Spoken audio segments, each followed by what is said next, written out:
का मेरा नमस्कार। आज हम सभी यहाँ नवरात्रि के पर्व को लेकर एकत्रित हुए हैं, जो हमारे जीवन में एक विशेष महत्व रखता है। नवरात्रि का मतलब होता है 9 रातें, जो विशेष रूप से माँ दुर्गा की पूजा अर्चना के लिए मनाई जाती है। यह पर्व शक्ति की आराधना और अच्छाई की विजय का प्रतीक है।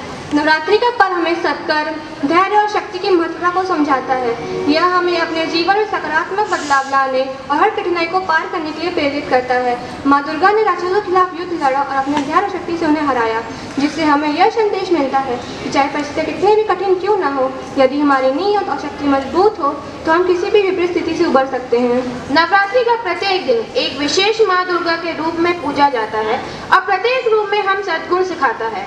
शैलपुत्री विश्वास और शक्ति का प्रतीक। दूसरा ब्रह्मचारिणी तपस्या और संयम का प्रतीक। तीसरा चंद्रघंटा साहस और भक्ति का प्रतीक। चौथा कुष्मांडा जीवन की उत्पत्ति और संघर्ष का प्रतीक। पांचवा सकंड माता प्रेम और मातृत्व का प्रतीक। छठा कालयात्री शौर्य और संघर्ष का प्रतीक। सातवां कालरात्रि विनाश और सुधार का प्रतीक। आठवां महागौरी पवित्रता और शांति का प्रतीक। नौवां सिद्धिदात्री सिद्धि और आशीर्वाद का प्रतीक। हर दिन हमें 9 रूपों में से एक रूप की पूजा करते हैं, जो हमें समाज में अच्छाई, धर्म और न्याय की महत्ता समझाता है।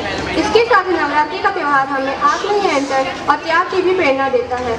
कई लोग इन 9 दिनों में उपवास रहते हैं, जो यह दर्शाता है कि अपने भीतर की अच्छाइयों और विकारों पर नियंत्रण रखना चाहिए। यह एक आध्यात्मिक यात्रा है जो हमारे शरीर, मन और आत्मा को शुद्ध करने का कार्य करती है। अंत में मैं यही कहना चाहूंगी कि नवरात्रि के इन 9 दिनों में हमें अपनी भीतर की बुराइयों को नष्ट करें और माँ दुर्गा के आशीर्वाद से सत्कर्मों की ओर बढ़ें। यह पर्व केवल उपवास और पूजा तक सीमित नहीं है, बल्कि आध्यात्मिक जागरण और समाज में अच्छाई फैलाने का एक अवसर है।